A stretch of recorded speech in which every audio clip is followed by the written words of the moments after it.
হঠাৎ করেই সবার নারকেল নাড়ু খাওয়ার ইচ্ছে হয়েছে। প্রথমে একজন বলল নাড়ু খাবো, ব্যাস সঙ্গে সঙ্গে আরেকজন, তার সাথে আমিও। তারপর দেখি সবাই একমত। তাই দেরি না করে নিমতলার জাহাঙ্গীর ভাইয়ের দোকান থেকে সুন্দর দেখে নারকেল নিয়ে আসা হলো। নারকেলগুলো সত্যিই খুব ভালো ছিল, সবগুলোই ভালো বেরিয়েছে। প্রথমে একটা নারকেল নিজেই ফাটাতে শুরু করেছি, দেখি পারে কি না। ফাটালাম ঠিকই, কিন্তু বুঝলাম এই কাজটা আমার ট্যালেন্ট লিস্টে নেই।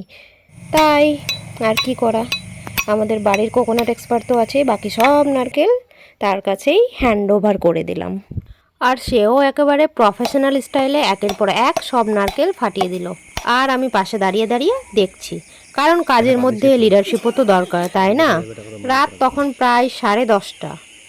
আর ভাবলাম অর্ধেক প্রিপারেশন আজ রাতেই করে রাখি, কাল সকালে নাড়ু বানানোটা তাহলে একটু ইজি হবে। সব নারকেল রেডি হয়ে গেল, একটু ধুয়ে নিলাম।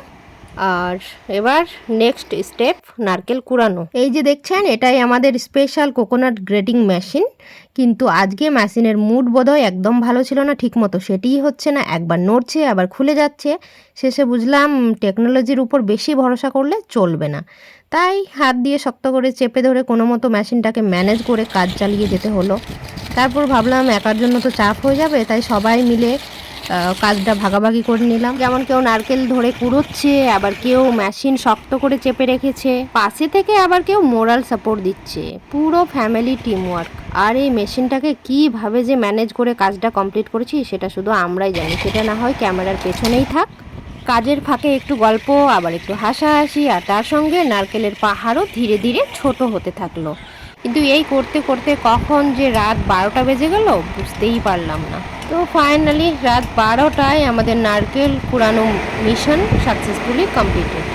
এবার কুড়ানো নারকেলগুলো ফ্রিজে রেখে দেব। হ্যাঁ 12টা।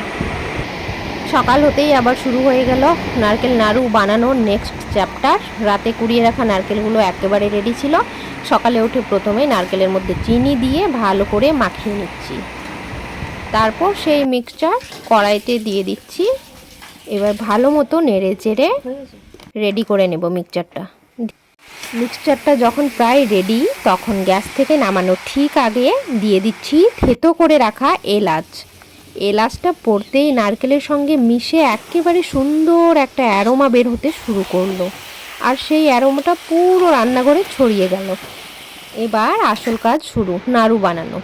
আর এদিকে নাড়ু বানাতে বানাতে এবার শুরু হয়ে গেছে আসল কম্পিটিশন। সবাই মিলে দেখছি কার নাড়ুটা সবচেয়ে বেশি গোল হচ্ছে, আর সবাই নিজের বানানো নাড়ুটাকেই বেস্ট প্রমাণ করার চেষ্টা করছে। আসলে গরম গরম মিক্সচার হাতে নিয়ে নাড়ু বানানোটা কিন্তু বেশ চ্যালেঞ্জিং।